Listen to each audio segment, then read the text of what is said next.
Welcome to the Georgia Courts Journal video summary, your guide and a glance to what's happening within the Georgia Judicial Council and the Administrative Office of the Courts.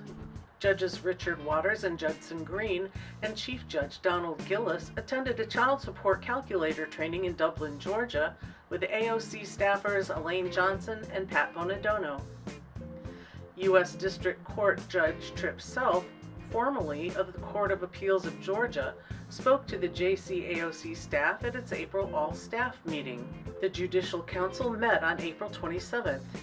Here's our fearless leader, Cynthia Clanton, letting the Judicial Council know what the Administrative Office of the Courts has been working on. Presiding Justice Melton is taking over the Judicial Council as chair and was presented with this lovely Auburn gavel. He was the first African-American student body president there and was on the Auburn football team. Here is one of the winners of the Judicial Council's art contest for 2018. Chief Justice P. Harris Hines was honored by the State Bar of Georgia for his many years of service to the bench and bar in May. Here, Chief Judge Dillard swears in a bundle of new lawyers in the Court of Appeals. Jerry Bruce presented at the court-appointed Special Advocates Leadership Meeting at St. Simon's in May. Here he is with Angela Tyner of CASA, Tom Rawlings, Executive Director of the Office of the Child Advocate, Chief Presiding Judge Juliet Scales of Fulton Juvenile Court, and Justice David Namias.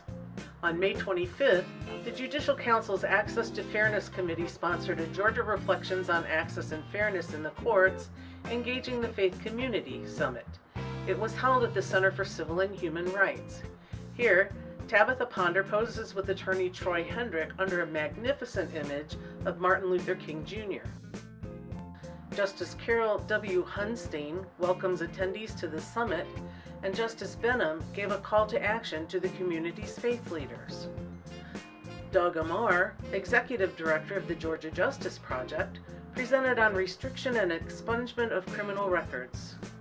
James Rodatis, JCAOC staff attorney, speaks to the summit audience about the Criminal Justice Reform Council. Court of Appeals Judge Charlie Bethel spoke to AOC staff at its all-staff meeting in May. On June 14th, Superior Court Judge Brian Amero of the Flint Judicial Circuit hosted a day on the bench. Justice David Namias spoke about the importance of the separation of powers set forth in the Constitution. The Judicial Council AOC-IT staffers Christy Pope, Jorge Basto, and Wanda Paul attended a training course in Park City, Utah for eCourt, the statewide product the AOC is implementing in several courts. Floyd County will go live on October 1st. Judicial Council of Georgia Standing Committee on Grants awarded grants totaling $2,425,000 to 8 nonprofit agencies after a competitive application process. The funds are used to provide direct civil legal assistance to low-income Georgia victims of domestic violence and their children. Director Clanton, Jessica Farah, Misa Pace, and Pat Bonadono assisted the committee. Christopher Hansard helps out at the Judicial Workload Assessment Committee meeting in June.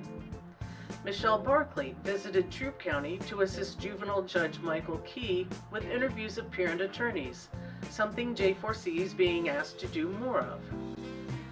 Jorge Basto made a presentation to the Judicial Council's Technology Committee in June.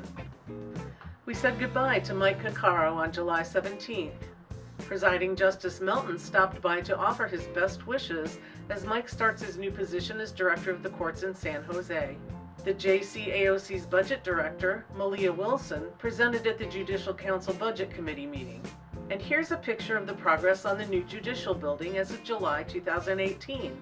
There's been a lot of progress. We are the Georgia Judicial Council Administrative Office of the Courts.